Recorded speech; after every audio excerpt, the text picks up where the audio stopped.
Lalu apa? Daud bangun pagi-pagi, ditinggalkannya lah kambing dombanya pada seorang nasi tanggung jawab. Lalu mengangkat muatan dan pergi. Seperti apa Bapak Ibu? Sama-sama seperti yang diberitakan Isai kepadanya. Sampailah ia ke perkemahan ketika tentara keluar untuk mengatur barisannya dan mengangkat sorak. Jadi David came at the right time. Daud sampai di situ pas Goliatnya lagi keluar. Karena Goliat gak keluar sepanjang hari. Keluarnya kalau pagi-pagi aja. Coba renungkan. Kok bisa tiba-tiba dia ada di situ Daud? Karena dia nurut sama papanya. Sederhana sekali. Daud nurut sama papanya. Dia itu bisa ada di situ. Ya memang dia tanggung jawab excellent. Ya oke, kita tahu motivasinya benar. Tapi kalau hari itu dia gak nurut. Ada gak dia di situ? Tapi dia nurut. Padahal ya sorry ya, dia baru diurapi jadi raja. Loh bayangin, baru aja diurapi di depan papa dan kakaknya. Terus sekarang disuruh nganter makanan ke kakaknya. Loh diurapi raja, you know I'm the king, you know I'm the future king. Why are you asking me to do this? Kenapa suruh aku nganter makanan? Tapi dia lakukan itu, dia taat kenapa?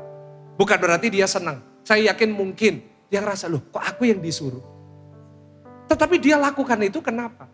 Karena dia menghargai papanya.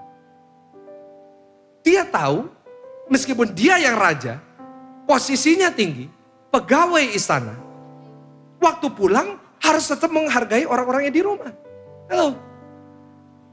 Menghargai. Dari situ saya belajar, Daud ini orangnya tahu hargain orang. Saya belajar yang ketiga, kualitas yang dia miliki. Dia tahu menghargai orang lain. Ulangin sama-sama 1, 2, 3 apa? Dia tahu apa? Dia bisa hargain orang. Dia bisa hargain papanya. Papanya udah tua, dia yang future king. Dia hargain papanya. Saya rasa itu yang hilang hari-hari ini. Sukses sedikit engkau udah gak hargain orang lain. I don't care how much money you have. Kalau engkau gak punya sopan santun, kau gak punya sifat menghargai orang, kau gak ada apa-apanya di mata Tuhan. Karena kau gak bisa hargain orang. Mohon maaf kalau saya harus khotbah sedikit keras karena inilah yang terjadi dan saya ingin jemaat jadi berkualitas. Ada amin? Kadang-kadang untuk berkualitas you have to hear the hard truth. Saya puji Tuhan, Tuhan percayakan saya dengan posisi yang tinggi tetapi saya tidak pernah sekalipun ngehargain papa mama saya. Saudara boleh tanya sama Pak Sabulani, pernah gak Pastor Michael bantah atau bentak papa mama saya? Enggak pernah sekalipun dan gak akan. Saya tahu hargain orang. Orang boleh ngomong apa tentang keluarga saya, orang boleh ngomong apa. Saya gak akan pernah sekalipun keluar dari mulut saya untuk menjelekkan. Tentang istri saya, tentang orang. Kenapa? Saya harus belajar untuk menghargai orang yang Tuhan tempatkan dalam hidup saya. Boleh katakan amin? Banyak anak-anak muda sekarang. Kasih tepuk tangan yang paling meriah. Thank you. Do you agree? Anak-anak muda sekarang kau, oh aku mau sukses, aku mau jadi entrepreneur. Mohon maaf, kau boleh belajar semua tentang kripto. Kau mau belajar semuanya tentang itu. Tapi kalau kau gak bisa ngehargain orang, gak bisa. Ujung-ujungnya pasti kau akan jatuh nanti. Ingat ya,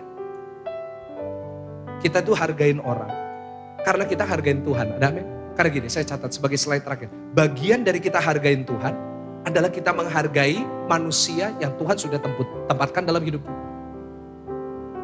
Itu berarti orang tua saudara. Itu berarti suamimu, istrimu, hargain mereka. Anak-anak, orang tua. Kalau kita gak bisa hargain orang, gimana nanti satu saat orang menghargai kita?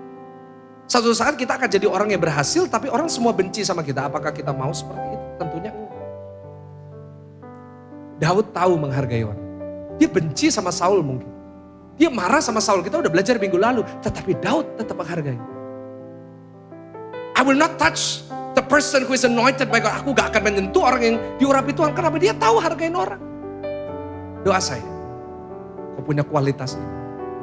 Hari ini kau punya excellent spirit. Hari ini kau punya motivasi yang benar. Hari ini kau bisa hargain orang. Dan percayalah dengan saya. Tahun ini juga Tuhan akan mengangkat hidup saudara. Mempertemukan saudara dengan orang yang tepat. Hamba-Mu berdoa. Biar firman ini tertanam dalam hati kami. Biarlah kualitas hati kami jadi lebih baik dan lebih baik. Hamba-Mu sudah selesai. Dalam nama Tuhan Yesus. Sudah diberkati oleh firman Tuhan hari ini. Sama-sama kita katakan.